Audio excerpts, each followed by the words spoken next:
News on 6's Tess Monty is on the story with a hunt you'll only see on 6. I've been 94 in March. Wilson Cole has been around nearly an entire century, so he uses a cane to help him get around most days. Hard walking. But on this day, he's carrying a shotgun in his other hand. Well, I always did hunt, even when I was a little bitty kid. It's kind of natural, I think. Birds hollering, squirrels, and running, playing. But being a child of the Great Depression, getting out in the woods means even more to Wilson. We had to hunt to get stuff to live on back in the 30s. Hunting was a way of life for his family, oftentimes an only option for food. Rabbits and squirrels and maybe possums too. We didn't have too much to eat, nothing. We find deer and whatever we had. Wilson didn't hunt deer much as a little boy because deer hunting was actually illegal in the state. Banned in 1917 after unregulated hunting nearly wiped out all of the deer in Oklahoma. 1917, they listed as 500 deer across the state, which is not very many. Oklahoma Department of Wildlife Education Specialist Colin Berg says whitetail deer hunting seasons reopened on and off throughout the 30s. By the 40s, Berg says the state established regulated annual deer hunting seasons and also started a trap and release restoration program to increase the deer population. And now you fast forward to 2017, 2018, and now we've got over 500,000 deer across the state. But Wilson remembers those early years. A lot tougher, I thought it was. Wasn't quite as many as there are now. Hunting altogether was just a lot different back then. No camouflage at all. And no fancy products to reduce scent, no elaborate blinds either. I just get mature and set in it most of the time. Have better luck that way. And that's exactly how Wilson hunted when we were with him up in Osage County. They come off that hill there and come right down, right across through there. With an old shotgun and a slug.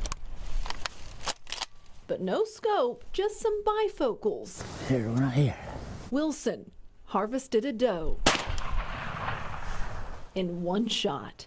He's never cared about the size or antlers on the wall. It doesn't matter get anything or not, as long as I'm in the woods. For Wilson, the prize is the same as it was all those years ago. The food source. Some good eating there. And the experience. Peaceful. You can only find. Everything's quiet. Outside. On the scene, on the story, Tess Monty, News on 6. It takes a certain kind of grit to go hand fishing. Oh, she got him! Some call it crazy. I have never been noodling. It is indeed a sport not all Oklahomans have the courage to try. It's something I've always kind of thought I wanted to do. And now, Edwin Evers and his 7-year-old son, Cade, I smell fish on this. are among the brave. All right, here we go. Everybody ready? Are you ready? Keep your fingers together. Okay. Don't do this. There are understandably some first-time jitters, though. Well, heck yeah, I'm nervous. I make my living with my hands. I don't need any beavers down there chopping my fingers off. This 29-3!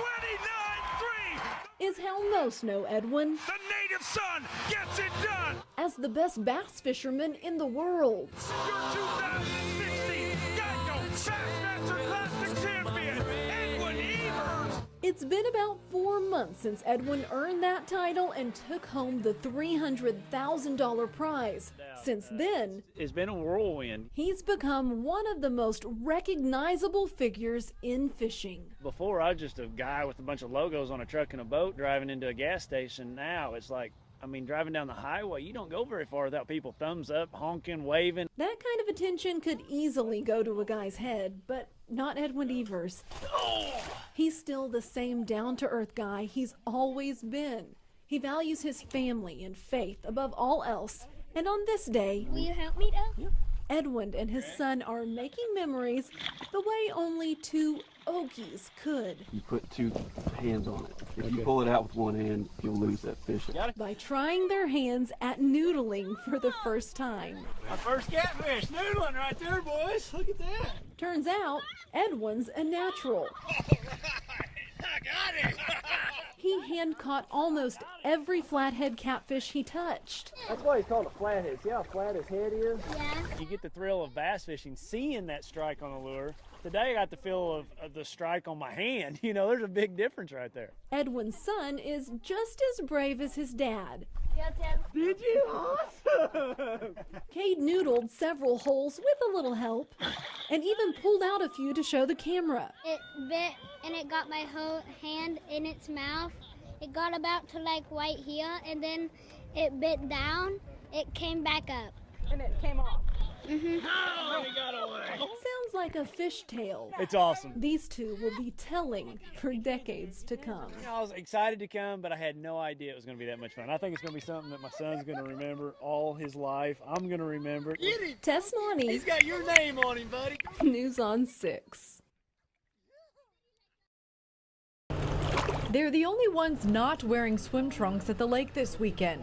Oklahoma Highway Patrol, Marine Enforcement. I'm gonna check your boat today. Get some ID and registration on your boat. They're the ones who check your boat to make sure it's up to snuff. License and registration, and also equipment inspections. Let me see that fire extinguisher and honk the horn for me. Turns out this boat doesn't have proper ventilation. That's definitely a citable violation, okay? But Trooper Ryan Griffith lets them off with a warning. Thank you. Then it's time to hit the water. Griffith knows Skiatook Lake like the back of his hand. I never kept track of how many drownings I've worked or how many fatality boat accidents I've worked, but I can tell you that I prevented a lot more of them. He says his #1 concern on the water is boats getting too close in danger of crashing. They need to keep their distance. That's the top thing that I'm looking for, is too close. But it's not just patrolling, issuing citations and warnings that you all do. In this kind of weather especially, there's a fair amount of rescuing too. Rain pelted the lake and even some hail too. And when your watercraft breaks down in the middle of the lake, that can be scary. OHP takes care of that as well. Tied a couple knots. All in a Memorial Day weekend's work.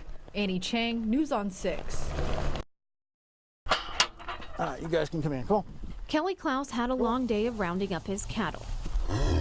The livestock are back in his pasture after being found at auction yards in McAllister and Fort Smith, Arkansas. These actually were sold and almost hauled away. When I picked them up today, they said in another 15 minutes they'd have been on somebody else's farm. Klaus almost lost $35,000 worth of livestock. He first showed us Sunday how the crook got away with his 8 heifers and 2 steer. They came in right here, and you can see the tracks going right there. The thief's trailer wasn't big enough to carry the 10 cattle, and the trailer had a blowout here near Boynton. Investigators say 2 neighbors stopped to help and were suspicious, knowing the trailer wasn't large enough to carry the heavy load. They helped him patch the tire, and he went on his way.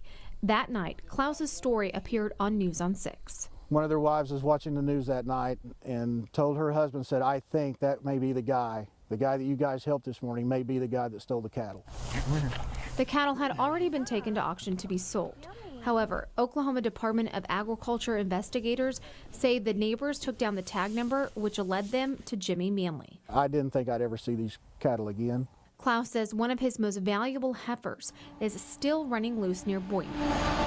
He believes she was let out to lighten the load. She's about 1,200 pounds. She's got a white tag in her left ear. It says it's a 135. He asked people in the area to be on the lookout. Tell us a little bit about yourself. Well, I grew up really small town of Kiefer, Oklahoma. So middle of nowhere, really, and really in Slick also. Kind of split my time both places. We have land out in Slick.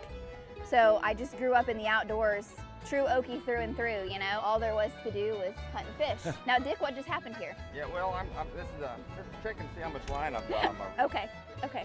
Pro tip there.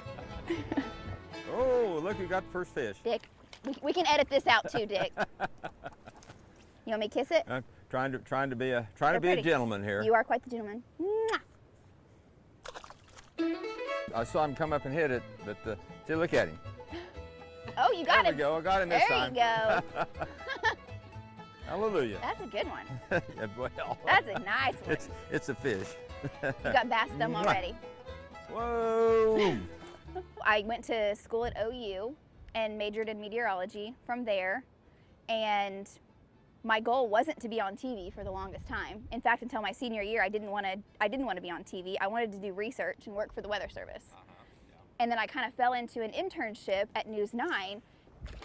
And so I was like, you know what, if I can get paid to talk to people about Oklahoma weather, that's what I want to do. And so I get to share my passion every single day of the atmosphere and of our weather with people. And then of course when our weather turns nasty and it gets a little scary, hopefully calm people's nerves and let them know exactly what's going on. You know, the goal is to keep people safe and keep people informed and give them the most lead time as possible. And I'm so blessed to work for a station that puts the resources into the technology to be the best of the best that we can be. Channel 6, that's what you're known for. I mean, it's an absolute dream. Growing up, you know, knowing I love the weather and knowing that one day I may actually be able to be on TV is one thing, but to work for Channel 6 and to be coming in after you is something I would have never even, in my wildest dreams, have imagined. So I can tell you right now, you're gonna like her. I've got a t-shirt that says, so many lures, so little time. Right? Well, so many lakes, so little time. Right, but now you're about to have the time. Well, I hope so, I hope so. Sure looking forward to it, I know that. I bet by the same token, you're gonna, you know, miss the daily interaction and stuff like that. And we're sure glad to have you with us, I tell you. Thank you.